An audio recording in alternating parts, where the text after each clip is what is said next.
생각해 보니까. 열린 질문이라고 합니다. 이거 여러분들한테 굉장히 중요할 것 같아서 발췌했어요. 여러분들 아이들의 대화법에서도 이거 꼭 써보세요. 자녀법의 대화법에서도 열린 질문하기래요. 예, 아니오로 대답할 수 있는 질문을 지향하고요. 자유롭게 얘기할 수 있도록 질문하는 겁니다. 어떻게 하느냐? 그래, 기분은 좀 좋아졌니? 라고 물으면 아니라는 거예요. 그래, 마음은 어떠니? 라고 물어보는 거랍니다. 그래, 기분은 좀 좋아졌니? 라고 하는 것은 예, 아니오로 대답이 되기 때문에 아니라는 거고요. 단순하게 대답이 나오게 되면은 더 이상 질문이 안 되는 거죠. 대신 그래, 마음은 어떠니? 라고 물어보면 이 아이가 조금이라도 이제 대화가 시작이 된다는 거죠. 이 뉘앙스 이해하시죠? 이 뉘앙스 이해하시죠? 굉장히 중요한 팁인 것 같아요. 그래서 무기력에 관한 부분도 그렇지만 어제처럼 조금 대바라진 아이들, 좀 더 활발한 방해를 하는 정말 산만한 아이들의 대화법에 있어서도 이 아이가 자기의 마음을 끄집어내고 자기 스스로 생각할 수 있게끔 만들어낸 대화법이 굉장히 좋은 것 같아서 여러분한테 좀 보여드립니다. 꼭 이렇게 대화법을 한번 힌트를 얻어주셨으면 좋겠어요. 숙제 안 해오는 아이. 숙제를 뭐 대부분 안 내시잖아요. 안 내시는데 수학하고 영어 같은 경우는 숙제를 내기도 하죠. 독서노트 같은 경우도 책을 읽어오기가 만들기도 하고 그런데 이것은 결국 수업 참여가 어려운 아이라고 할 수 있고요. 또 하나는 우리 수업에 있어서의 어떤 성과를 쫓아오지 못하는 아이들이 될 수도 있어요. 이런 아이들은 왜 그러면 어떻게 대처해야 되나 라는 얘기입니다. 부모님이 바쁜 아이들은 100% 수업 안 해오죠. 더군다나 방과후인데 라고 하면서 숙제를 안 해옵니다. 미루는 습관이라고 하는데 여기서 아차 싶었어요. 미루는 습관은요, 여러분 1학년 때부터 이미 형성된답니다. 이거 깜짝 놀랐습니다. 1학년 때부터. 야, 이거 반성이 됩니다. 1학년 때부터 미루는 습관은 되고요.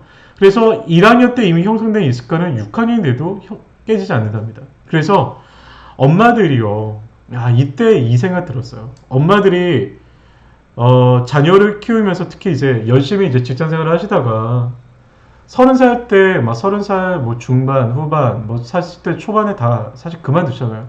특히 초등학교 1학년 때.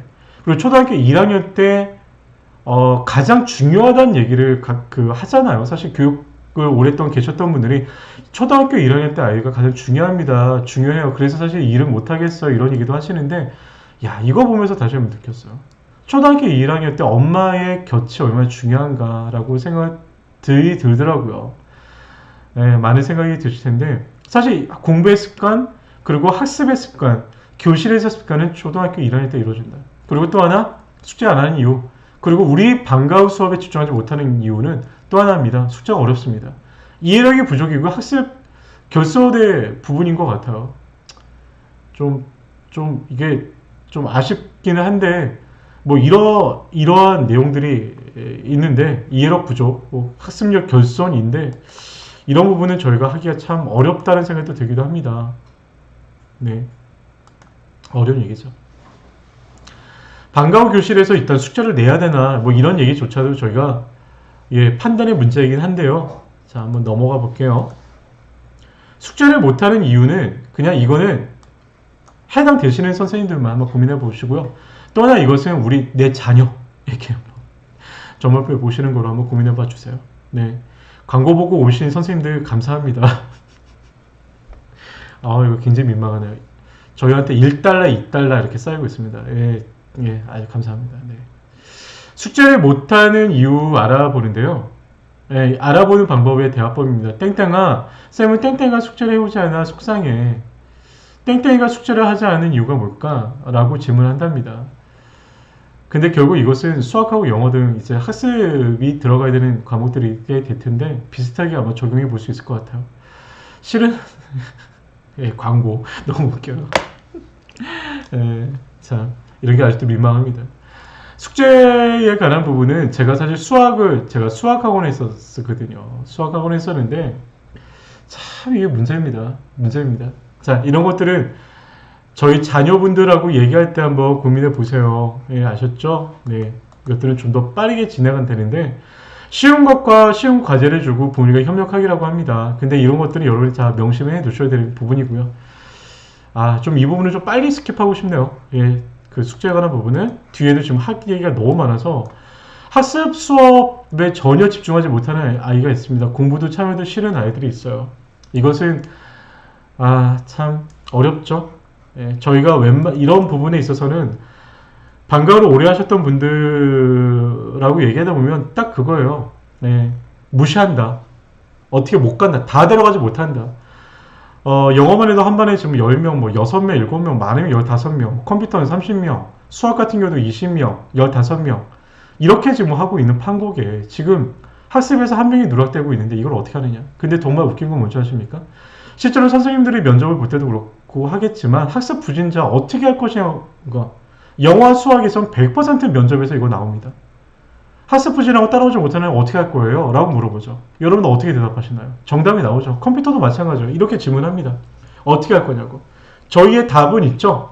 예, 따로 별도로 한번 이 아이와 함께 공부를 해서 아이가 따라올 수 있게 한다던가 이 아이에만 수준에 맞는 교재와 교환을 주겠다 또는 수준에 맞는 별도의 뭐 숙제를 주겠다 뭐 이런 식으로 얘기를 하는데 실제로는 정말 어려운 얘기예요.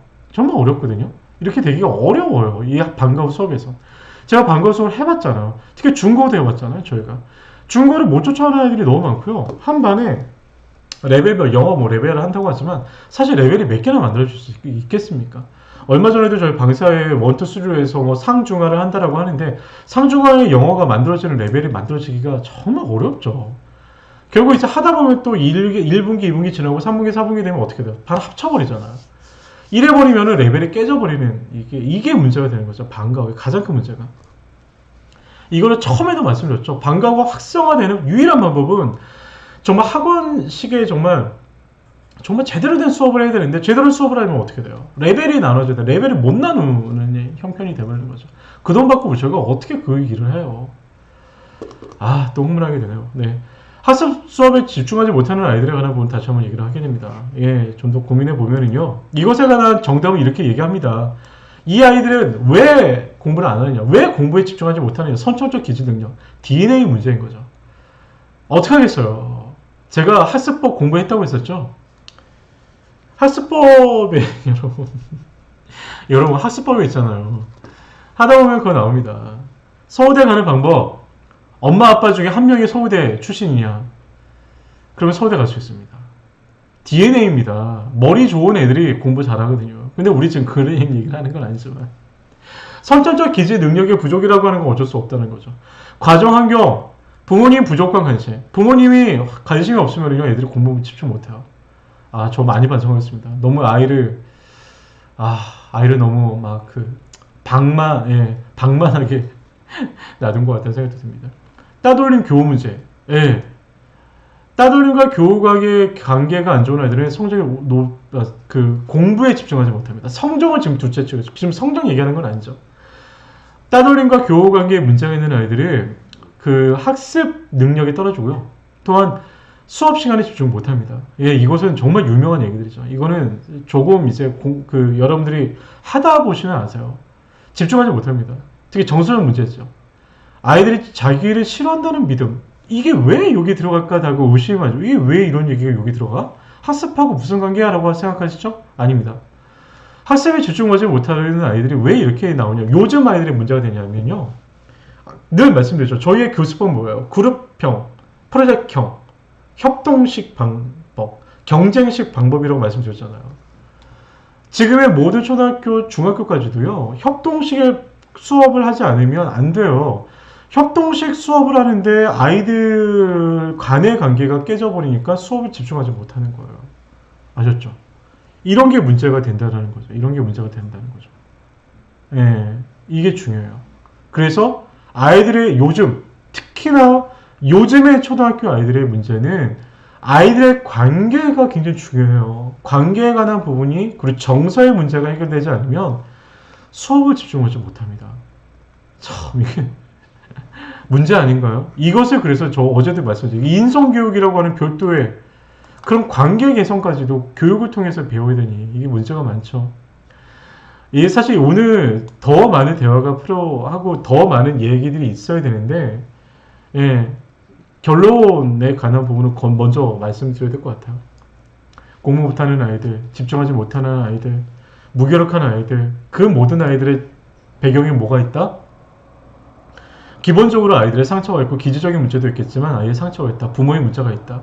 그리고 정서적인 부분이 깨져 있는 거예요. 동기에 관한 부분을 둘째인 것 같아요. 일단 수업 자체를 집중하지 못하는 아이들이 있습니다.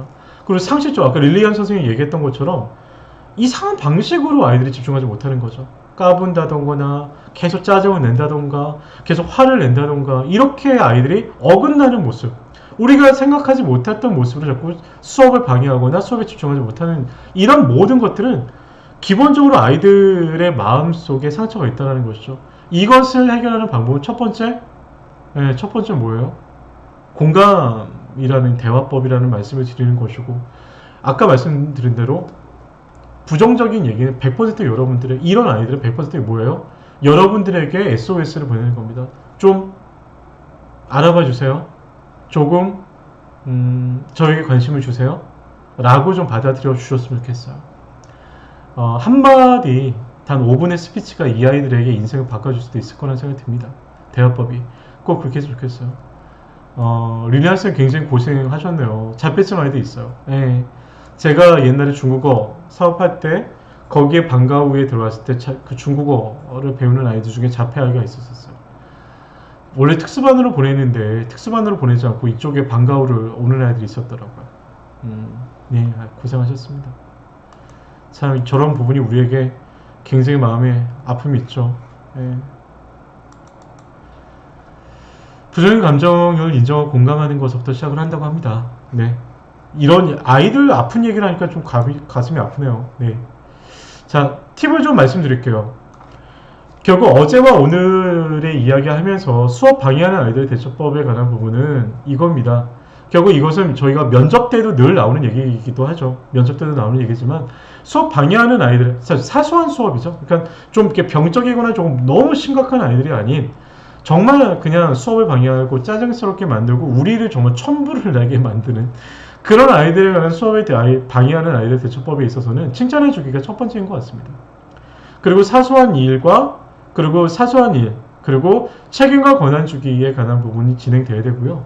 따로, 그러니까 우는 아이도 화가 났을 경우에서 여러분들 하시는 것처럼 명상 의자, 뭐 저희 방송에도 늘 나오지만 명상 의자를 별도로 놔둡니다. 그 교탁 옆에. 그래서 따로 앉히는 거죠. 네. 명상 의자에 가서 앉아있어. 5분만 앉아있어. 라고 얘기해 주는 거죠. 그렇게 하고 무관심하는 거죠. 울음을 그치게 하거나 화를 가라앉힐 때까지 대화하지 않는 거죠. 그리고 울음이 그쳐지면 그때 대화를 하는 거죠. 잘했어? 그리고 나서 울었던 아이는 그 다음 주에는 어떻게 대화를 해야 되나요? 오늘 수업할 때 울지 않아서 너무 이뻤어. 칭찬해 주는 것들. 그리고 또 하나는 처음에 시작하는 선생님들 같은 경우는 보조쌤을 두는 것도 좋고요. 이런 것들이 여러분한테 작지만 팁이 될 겁니다. 결국 이런 작지만 이런 팁들이 뒤에 나오는 교실 활성화법에도 나와요. 사실 교실 활성화법을 막 정리하면서 이런 것들에 대한 부분을 고민했어. 뭐 이벤트하고 선물 주고 파티하고 공개 수업 잘해보고 전단지 만들고 가정통신을 만들고 이런 것들도 당연히 활성화법이죠. 그것도 계속 이제 제가 할 겁니다. 하는데 더 근본적인 문제는 뭐겠어요, 여러분? 늘 말씀드렸죠. 수업이 재밌으면 활성화는 당연히 될 수밖에 없어요. 저희가 4분기는 분명히 줍니다. 그건 어쩔 수 없어요. 겨울방학, 여름방학 주죠. 2분기와 방학에 끼어있는 그 분기인의 아들이 줄어드는 거는 뭐 어쩔 수 없다라고 생각하지만 2분기 때 아이들 잘 안 줄어요, 여러분. 여름방학이라고 잘 주지 않아요, 여러분. 1분기, 2분기, 3분기 아이들 안 줄거든요. 결국 전체 파이가 주지 않아요. 예를 들어서 1,500명 정도 되는 그 재학생 그 정도 되는데 만약에 한 500명 정도가 방과한다라고 한다면 궁극적으로 500명의 숫자가 잘 주지 않아요, 여러분. 4분기 빼고는요. 그런데 아이들이 주는 거는요, 다른 반 가는 거예요, 여러분. 미안한 얘기지만, 죄송한 얘기지만 10명에서 4명 줄었어. 이거 재밌는 반으로 가는 거예요, 여러분. 이거 마음 아프지만 이거 여러분 아셔야 됩니다. 그래서 결국 활성화법, 그리고 교실을 운영하는 법, 그리고 아이들을 대처하는 교수법, 이 모든 것들을 제가 봤을 때는 이렇게 보니까 다 이렇게 이어져 있어요. 연결돼 있는 것 같아요. 예, 그래서 제가 잔소리 아닌 잔소리를 좀 더 해야 될 것 같다는 생각이 들어요.